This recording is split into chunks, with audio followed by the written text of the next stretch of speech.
2 hari yang lalu kita merayakan ulang tahunnya perilisan white paper Bitcoin yang diterbitkan oleh Satoshi Nakamoto.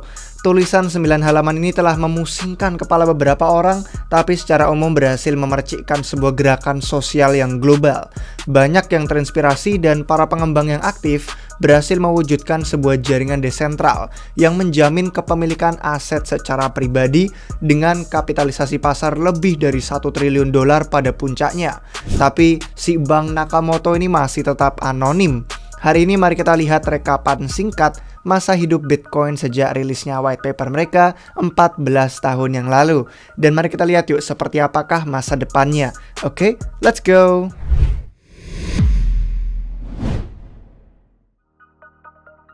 Baik guys, selamat datang kembali di Republik Rupiah. Kalau kita lihat harganya BTC sekilas ya sudah hampir setahun sejak kita menyentuh ATH-nya di harga 69 ribuan dolar. Udah cukup lama ya sejak portofolio BTC itu tenggelam. Memang kerasa banget bear market. Itulah kenapa pasar langsung antusias waktu lihat gerakan ke atas 20 ribuan dolar baru-baru ini. Sudah berbulan-bulan kita hanya volatil dengan harga yang naik turun tapi menyamping gitu-gitu aja. Dan ternyata kalau melihat data gerakan harga BTC pun tuh cukup menarik loh. Pola yang sama ini pernah berulang kali dialami sejak siklus sebelumnya. Kalau kita lihat dari metrik on-chain yang Mayer Multiple namanya dan Realized Price, itu kita sekarang lagi berada di area dimana formasi bottom pasar atau lembahnya itu mulai terbentuk. Yang perlu dipantau berikutnya cuma tinggal kapan kita keluar dari lembahnya. Apakah kisaran naik turunnya harga dalam beberapa waktu depan itu signifikan atau gimana? Artinya apa sih guys? Setelah kalian ngeliat chart tadi itu jelas saja sebenarnya harga sekarang termasuk nilai yang fair atau wajar. Itu kalau akumulasi di titik ini, investasinya menguntungkan dalam jangka panjang. Cuman tentu ini nggak menutup kemungkinan harganya masih bisa turun lagi kalau koreksi mengikuti situasi makro di luar kripto. Nah, tapi kabar baiknya adalah kita baru aja lihat kekayaan transfer yang besar.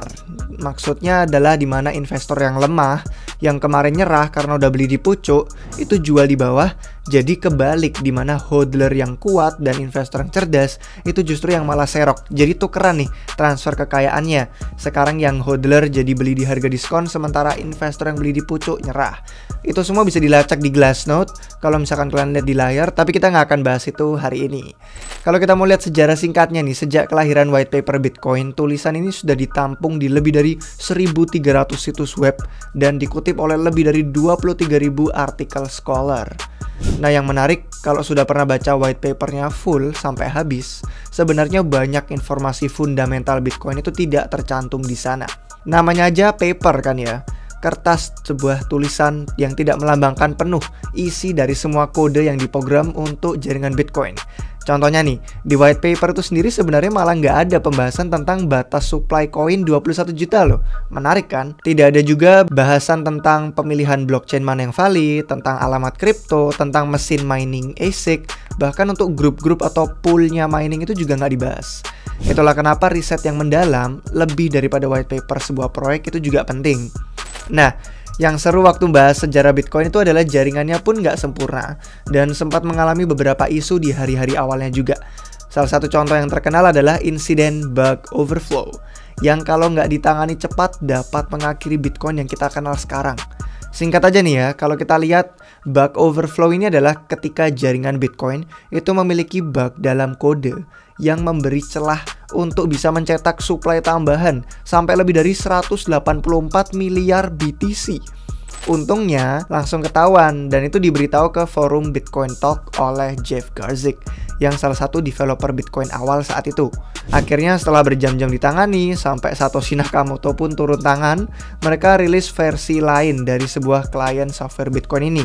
Versi yang baru itu ada isinya update yang menghapus semua transaksi dan pencetakan kelebihan supply tadi. Isu bugnya itu cukup serius sampai salah satu developer utama Bitcoin yang namanya Vladimir Vanderlaan itu nyebutnya sebagai masalah terburuk yang pernah ada. Kalau nggak selesai, BTC yang kita kenal sekarang itu nggak ada guys. Karena nilainya hilang dan keseluruhan sistem jadi harus dimatikan. Untungnya bug berhasil ditangani. Nah, kalau kita ngomongin soal software, bug, dan kode, memang yang sering kita salah pahami itu di dunia ini tidak ada ciptaan manusia yang sempurna. Begitupun halnya dengan Bitcoin, yang kadang dianggap itu perfect sama orang yang maksimalis, cinta banget sama Bitcoin, dan dibilang nggak butuh upgrade. nggak butuh apapun untuk bisa bertahan sampai masa depan. Padahal Peter Todd, salah satu pengembang inti core Bitcoin juga, sempat menyinggung keputusan yang diambil oleh Satoshi Nakamoto itu ada beberapa yang sulit diperbaiki, kecuali harus melakukan hard fork yang parah.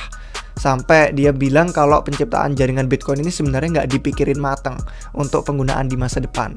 Yang perlu kita pahami itu Bitcoin juga merupakan sebuah teknologi yang ada ikatannya sama program kode. Dan kode pun itu sama kayak hukum, perlu diperbarui biar tetap relevan dengan realita kehidupan kita dari waktu ke waktu.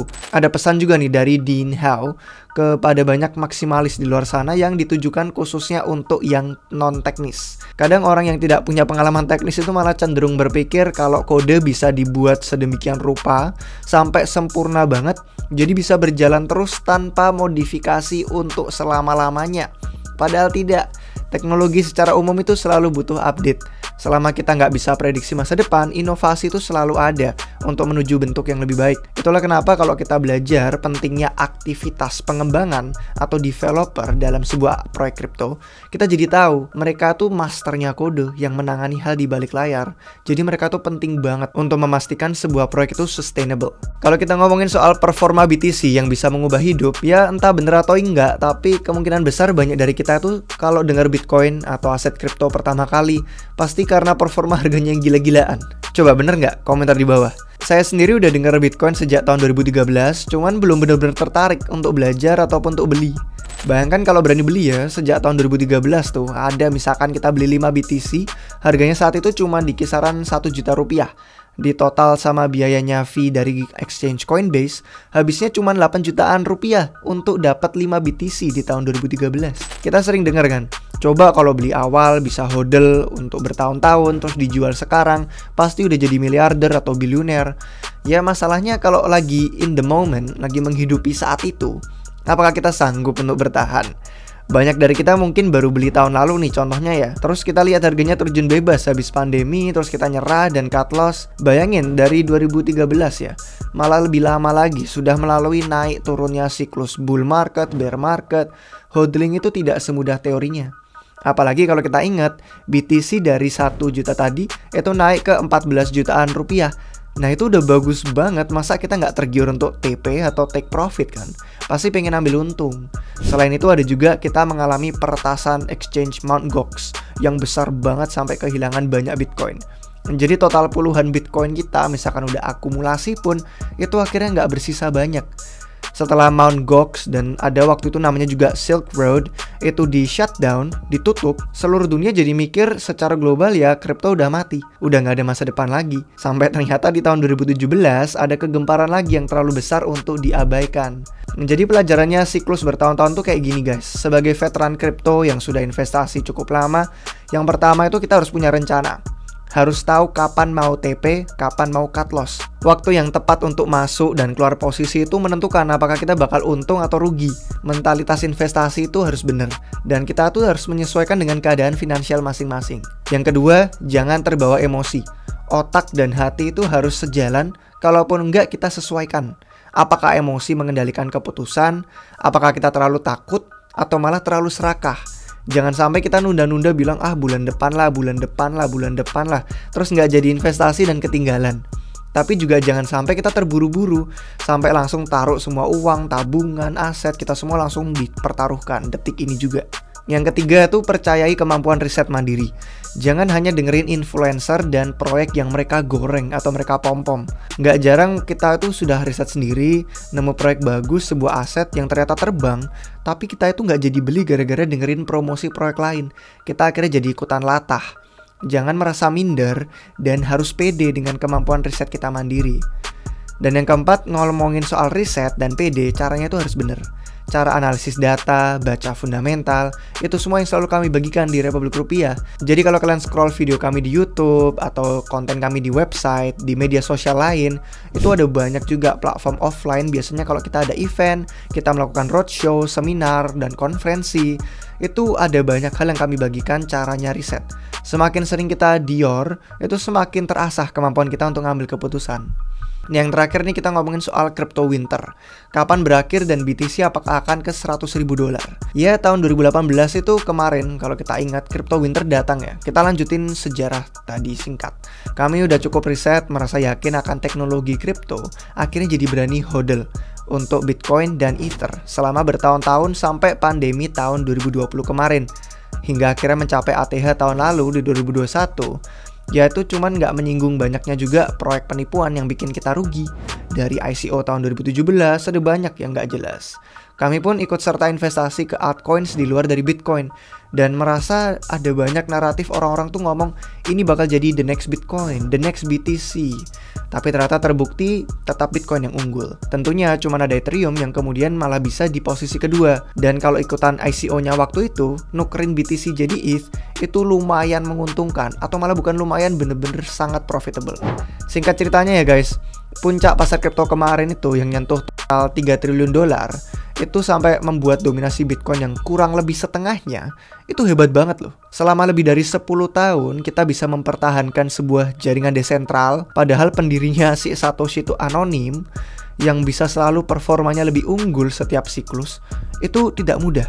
Tapi apakah kalian pikir BTC harus nunggu halving dulu nih tahun 2024 untuk nyentuh 100.000 dolar yang diprediksi banyak orang? Coba komentar di bawah. Kalau Bitcoin bisa nyampe nilai signifikan, pasti keinginan banyak orang yang percaya itu juga makin pede untuk memiliki BTC dalam portofolio.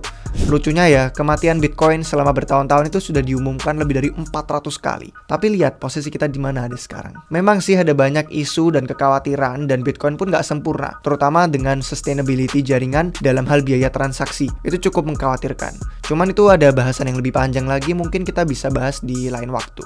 Untuk menutup, sekali lagi selamat ulang tahun yang ke-14 untuk white papernya Bitcoin. Coba komentar di bawah untuk yang tertarik bahas lebih lanjut nih tentang hal-hal seputar BTC. Pertanyaan apapun lah bakal kami tampung juga untuk referensi video edukasi berikutnya. Sekian dari kami hari ini guys, semoga episode ini bermanfaat. Terima kasih untuk yang sudah nonton sampai akhir, sampai jumpa kalian semua lagi di video berikutnya. Cheers. Halo semuanya, jangan berhenti sekarang. Kalian mungkin baru memulai perjalanan kripto atau sudah berpengalaman tapi ingin mendalami blockchain yang berbeda. Kami punya semua bantuan dan informasi yang kalian butuhkan sebagai anggota Republik Rupiah. Kalau kalian bergabung menjadi anggota Republik Rupiah, kalian akan mendapatkan banyak sekali fitur dan manfaat yang menarik. Kalian mendapatkan rangkuman dan komentar pasar. Kalian mendapatkan update portofolio tim anggota Republik Rupiah.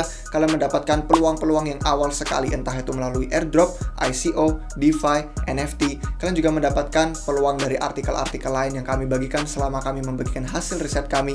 Kemudian ada juga yang namanya video tutorial dan kursus online juga, di mana kalian bisa belajar dan memiliki kurikulum yang sesuai untuk pembelajaran kalian masing-masing. Kemudian kami juga akan membagikan akses ke semua alat-alat dan riset yang kami gunakan untuk bisa meneliti dengan baik.